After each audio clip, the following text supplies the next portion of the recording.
welcome to Reddit Aliens. What is the That Story from Your School series? Please remember to like, share, and subscribe.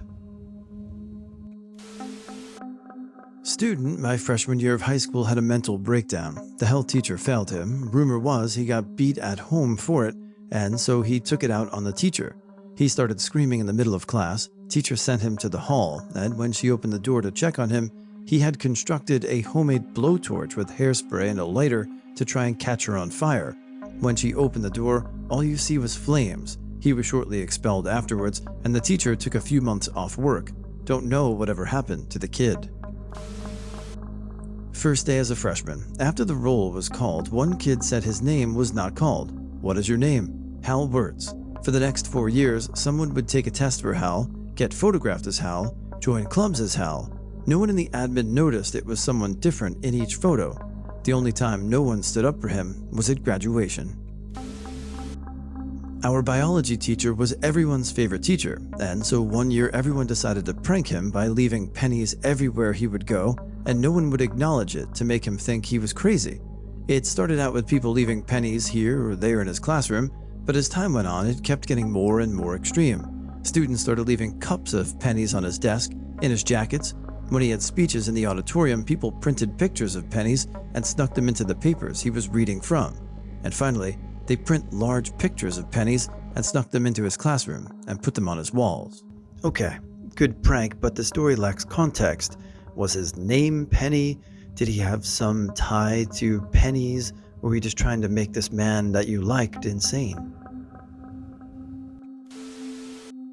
Just before my very first semester of high school, the beloved principal got randomly removed in what can only be described as an FU from the education board.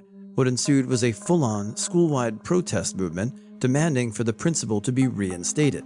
Had its own slogans, cars were driving by with people hanging out the windows with signs, the whole 9 yards. Then, one fateful day, while I was in the middle of lunch, everyone just stood up and started cheering and hollering. I don't know what the F was going on, so I walked over to someone who was straight up crying from happiness and asked her what was going on. Turns out, the news had come out saying that the principal was indeed coming back. I didn't have a phone at the time, so I wasn't able to get the news when everyone else did. A few days later, the principal was back, and all was good again. Until COVID hit. Then my high school experience tanked and never again reached the heights that it did that first semester. I went to a boarding school several decades ago. My senior year, someone built an improvised explosive device out of 3 tanks of propane and hid it near the entrance of one of the dorms. This type of bomb is very dangerous, and apparently whoever built it knew what they were doing. To the school's credit, they did an excellent job dealing with this. They evacuated the kids from the dorm without telling them what had happened and kept people away without setting off panic. The local bomb squad was quietly called and the bomb was safely rendered harmless. After it was over, the head of the school told everyone what had happened. No one was hurt, and the incident was quickly forgotten. Still, it's a crazy story. This happened after I left school, but I still live in the area. A high school kid was swimming in PE class with the rest of the students in the pool. The teacher whistled for all the kids to get out and get changed for their next class. The next class came out for swimming in the pool, and there was a boy floating in the deep end. They went and pulled him out, and he had died. After an autopsy, they determined drugs were not involved, but he did drown, and no one knew how. Police questioned, and no one could come up with an answer as to why he was left. The school was sued by the parents, whose son died in the pool, and the teacher was fired. That's the last update I've heard. Phys ed teacher, male, late 20s, was discovered to have a relationship with a senior, 18 female, who also happened to be the daughter of the high school principal. Oh boy. Phys ed teacher's wife also worked at the school. Oh boy. And when it came out, she threw him out. He still needed his job, so he moves into a camper, which was parked at the school, and stays there the remaining 6 months or so. He then follows her to college and gets a job in that town. I haven't heard anything in the last couple of years, but they were together last I heard.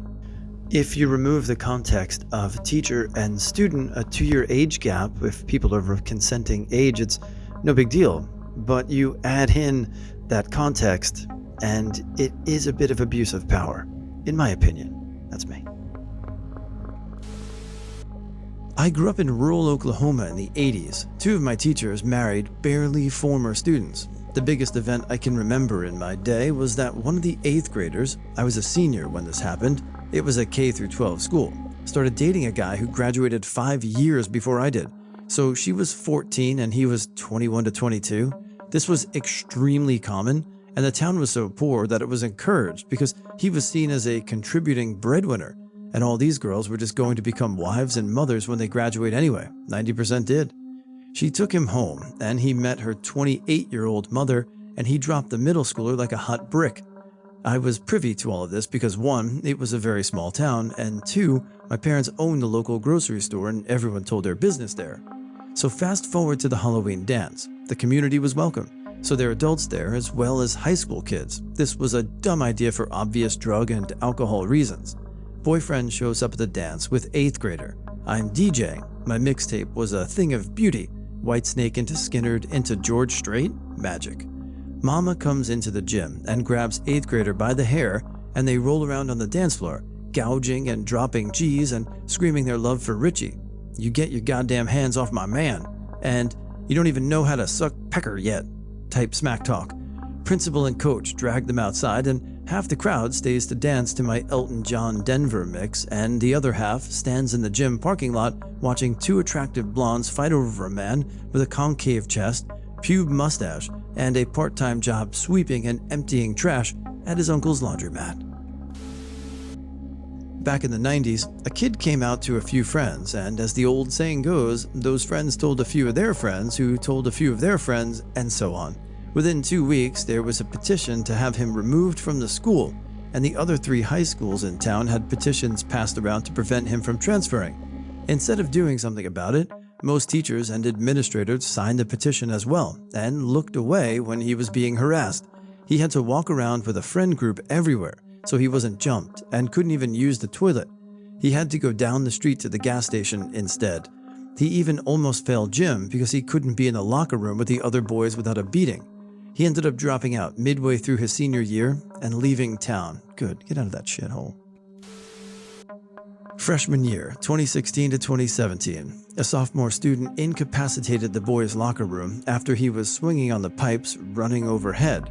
One of the pipes broke under his weight, causing sewage to spill all over the room. Sophomore year, 2017-2018, a couple of students were suspended after they had smeared their fecal matter all over the walls in the boys' restroom in the junior wing. This was in retaliation to the vice principal confiscating their Juul vape pens. Junior year, 2018 to 2019, a senior from the special education wing was arrested and sentenced to 8 years in prison for 2 accounts of arson. The students had set fire to both the boys' and girls' restrooms in the junior wing, causing $53,000 in damage. This is the same student that broke the overhead sewage pipe back in freshman year. Senior year, 2019-2020, a senior student had witnessed the geometry teacher having sex with the geography teacher in the empty classroom between them. It has remained a secret amongst the students and the teachers, as both teachers were really cool, and we did not want to see them lose their jobs. Boy, that boys' bathroom in the junior wing, it really saw some shit. Get it? Sorry, I'm a dad. Mormon jock white kid grabbed a Mexican girl's ass. At the time, there was a gang called WBP, Wetback Power, which was a rather large gang consisted of Mexican Americans or immigrant kids. What started as a huge brawl turned into a campus riot, and students were throwing soda cans at teachers and destroying everything they could.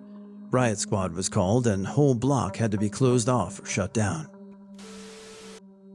Kid brought a gun to my high school and fired it off in a classroom during lunch. We had an open campus, and one of the teachers pulled the fire alarm thinking that would get the kids out faster. Unfortunately, we're supposed to go out to the field if the alarm goes off. That's the meeting spot. Only problem was that it was right underneath the 3rd floor classroom this kid was in. So we all get outside, and teachers are running across the yard, yelling at us to keep going to the hospital next door, which is super random. Freeway had to get shut down because it ran right next to the classroom as well. The kid eventually let his 3 hostages go and fired at police in an attempt at police-assisted suicide. He got shot and ended up with brain damage, but actually lived. A few years after I graduated, 99, the assistant softball coach got caught having sex with one of the student softball players. Then it came out that over the years, he had had sex with over a dozen of the students or players. Dude was not conventionally attractive at all, and all the girls he had sex with were all super popular, super gorgeous. Turned out that the reason none of them came forward until he got caught was they all thought they were the only one, that they were special. And when they found out that they weren't special to him, they were pissed. Many of them were minors when they had sex, so he was charged, served time, and is now a registered sex offender. His wife, who is gorgeous, divorced him. Two of his victims, they graduated in '98, were best friends during his crimes and were still friends when he got caught. When I was a freshman in high school, I was on the JV football team, and we had a physical trainer who everyone hated. Our football team won our last game of the season, and it was only our second win of the year. Naturally, we were celebrating pretty loudly in the locker room that night. Out of nowhere, the athletic trainer burst into the locker room and cussed us out, seemingly just for being joyous about the win. The next morning, I'm walking around the hallways of the school, and I noticed a bunch of people with printed pictures of his face taped to their shirts. Turns out, right about the time he came in the locker to yell at us, he found out that he'd been caught for soliciting sex from a minor over the internet. Everyone hated this man to the extent that the next day, they printed off his mugshot and walked around the school with it taped to their t-shirt. This asshole in our school, who was my and a few other people's bullies until I eventually fought back, was picking on this other guy. The bully was white and the victim was black. One day in gym class, we were playing basketball and the two of them started arguing over something, which eventually led to the bully trying to attack this kid. The victim punched him straight in the face in self-defense and broke his nose, but the victim was the only one who suffered any consequences. He was expelled, while the other dude never faced in punishment or even showed any remorse. The chorus teacher had a relationship with and ended up marrying one of his students. He was pretty young, I think fresh out of college, and she was a senior. According to the rumors, another music teacher walked in on them making out in his office, which was in the back of the other teacher's office, so not exactly private. He told the chorus teacher, "Either you tell the principal or I do." So they came clean to the principal and her dad, the assistant pastor at one of the bigger churches in town. I can't remember if he taught for another year after that, but he definitely finished out the school year and later married her. From what I've seen, they're still together over 10 years later, and he's still teaching. It's always been a weird situation to me. They were very close in age, so their relationship would probably have made sense outside of that environment. But at the same time, I know my family would have been livid that a teacher would abuse his power like that, regardless of his age.